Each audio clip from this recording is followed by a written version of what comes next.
आइए मित्रों, आप इस वीडियो में देखेंगे सुनेंगे उत्पत्ति एकादशी के महात्म को। युधिष्ठिर ने भगवान श्री कृष्ण से पूछा, भगवान, पुण्यमयी एकादशी तिथि कैसे उत्पन्न हुई? इस संसार में वह क्यों पवित्र मानी गई है तथा देवताओं को कैसे प्रिय है? श्री भगवान बोले, कुंती नंदन, प्राचीन समय की बात है। सतयुग में मुर नामक दानव रहता था। वह बड़ा ही अद्भुत, अत्यंत रौद्र तथा संपूर्ण देवताओं के लिए भयंकर था। उस काल रूपी धारी दुरात्मा महाअसुर ने इंद्र को भी जीत लिया था। संपूर्ण देवता उससे परास्त होकर स्वर्ग से निकाले जा चुके थे और संकित और तथा भयभीत होकर पृथ्वी पर विचरा करते थे।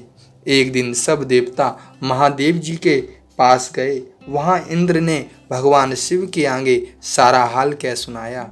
इंद्र बोले, महेश्वर, ये देवता स्वर्गलोक से निकाले जाने के बाद पृथ्वी पर विचर रहे हैं। मनुष्य के बीच रहना इन्हें शोभा नहीं देता। देव, कोई उपाय बताइए। देवता किसका सहारा लें? महादेव जी ने कहा, देवराज, जहाँ सबको शरण देने वाले, सबकी रक्षा में तत्पर रहने वाले जगत के स्वामी भगवान गरुड़ध्वज विराजमान हैं, वहाँ जाओ, वे तुम लोगों की रक्षा करेंगे। भगवान श्री कृष्ण कहते हैं, युधिष्ठिर, महादेव जी की यह बात सुनकर परम बुद्धिमान देवराज इंद्र संपूर्ण देवताओं के साथ क्षीर सागर में गया, जहाँ भगवान गदाधर सो रहे थे। इंद्र ने हाथ जोड़कर उनकी स्तुति की। इंद्र बोले, देव देवेश्वर, आपको नमस्कार है। देव, आप ही पति, आप ही मति, आप ही कर्ता, आप ही कारण, आप ही सब लोगों की माता और आप ही इस जगत के पिता हैं। देवता और दानव दोनों ही आपकी वंदना करते हैं। पुंडरीकाक्ष, आप दैत्यों के शत्रु हैं। मधुसूदन, हम लोगों की रक्षा कीजिए। प्रभु जगन्नाथ, अत्यंत उग्र स्वभाव वाले महाबली मुर नामक दैत्य ने इन संपूर्ण देवताओं को जीतकर स्वर्ग से बाहर निकाल दिया है। भगवान देव देवेश्वर, शरणागत वत्सल देवता भयभीत होकर आपकी शरण में आए हैं। दानवों का विनाश करने वाले कमल नयन भक्त वत्सल देवेश्वर जनार्दन, हमारी रक्षा कीजिए, रक्षा कीजिए। भगवान, शरण में आए हुए देवताओं की सहायता कीजिए। इंद्र की ये बात सुनकर भगवान विष्णु बोले, देवराज, वह दानव कैसे हैं, उसका रूप और बल कैसा है तथा उस दुष्ट के रहने का स्थान कहाँ है? इंद्र बोले, देवेश्वर, पूर्व काल में ब्रह्मा जी के वंश में तालजंद नामक एक महान असुर उत्पन्न हुआ था, जो अत्यंत भयंकर था। उसका पुत्र मुर दानव के नाम से विख्यात था। वह भी अत्यंत उत्कंठ, महापराक्रमी और देवताओं के लिए भयंकर है। चंद्रावती नामक नाम से प्रसिद्ध एक नगरी है, उसी में स्थान बनाकर वह निवास करता है। उस दैत्य ने समस्त देवताओं को परास्त करके उन्हें स्वर्गलोक से बाहर कर दिया है। उसने एक दूसरे ही इंद्र को स्वर्ग के सिंहासन पर बैठाया है। अग्नि, चंद्रमा, सूर्य, वायु तथा वरुण भी उसने दूसरे ही बनाए हैं। जनार्दन, मैं सच्ची बात बता रहा हूँ, उसने सब कोई दूसरे ही कर लिए हैं। देवताओं को तो उसने उनके प्रत्येक स्थान से वंचित कर दिया है। इंद्र की यह बात सुनकर भगवान जनार्दन को बड़ा क्रोध आया। उन्होंने देवताओं को साथ लेकर चंद्रावती नगरी में प्रवेश किया। भगवान गदाधर ने देखा कि दैत्यराज बार बार गर्जना कर रहा है और उससे परास्त होकर संपूर्ण देवता दसों दिशाओं में भाग रहे हैं। अब वह दानव भगवान विष्णु को देखकर बोला, खड़ा रहे, खड़ा रहे। उसकी यह ललकार सुनकर भगवान के नेत्र क्रोध से लाल हो गए। वे बोले, अरे दुराचारी दानव, मेरी इन भुजाओं को देख। यह कहकर श्री विष्णु ने अपने दिव्य बाणों से सामने आए हुए दुष्ट दानवों को मारना आरंभ कर दिया। दानव भय से विह्वल उठा। पांडुनंदन, तत्पश्चात श्री विष्णु ने दैत्य सेना पर चक्र का प्रहार किया। उससे छिन्न भिन्न होकर सैकड़ों योद्धा मौत के मुख में चले गए। इसके बाद भगवान मधुसूदन बद्रिका आश्रम को चले गए। वहाँ सिंगावती नाम की गुफा थी जो 12 योजन लंबी थी। पांडुनंदन, उस गुफा में एक ही दरवाजा था। भगवान विष्णु उसी में सो गए। वह दानवमुर भगवान को मार डालने के उद्योग में उनके पीछे पीछे तो लगा ही था, अतः उसने भी उसी गुफा में प्रवेश किया। वहां भगवान सोते देखकर उसे बड़ा हर्ष हुआ।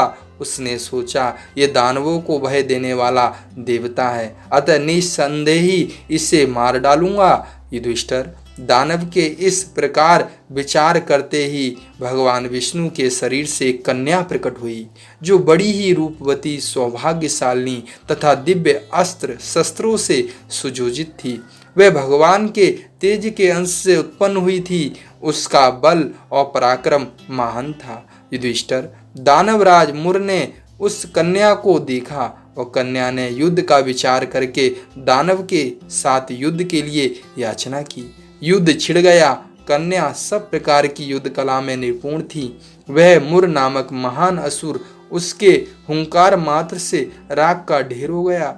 दानव के मारे जाने पर भगवान जाग उठे। उन्होंने दानव को धरती पर इस प्रकार निष्प्राण पड़ा देखकर कन्या से पूछा, मेरा ये शत्रु अत्यंत उग्र और भयंकर था, किसने इसका वध किया है? कन्या बोली, स्वामी, आपके ही प्रसाद से मैंने इस महादैत्य का वध किया है।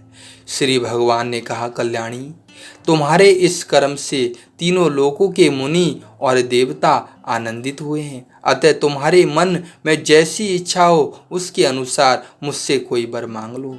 देव दुर्लभ होने पर भी वह वर मैं तुमको दूंगा, इसमें तनिक भी संदेह नहीं है। वह कन्या साक्षात एकादशी ही थी। उसने कहा, प्रभु, यदि आप प्रसन्न हैं तो मैं आपकी कृपा से सब तीर्थों में प्रधान, समस्त विघ्नों का नाश करने वाली तथा सब प्रकार की सिद्धि देने वाली देवी हूँ। जनार्दन, जो लोग आप में भक्ति रखते हुए मेरे दिन का उपवास करेंगे उन्हें सब प्रकार की सिद्धि प्राप्त हो। माधव, जो लोग उपवास, नक्त भोजन अथवा एक भुक्त करके मेरे व्रत का पालन करें उन्हें आप धन, धर्म और मोक्ष प्रदान कीजिएगा। श्री विष्णु बोले, कल्याणी, तुम जो कुछ कहती हो वह सब पूर्ण होगा।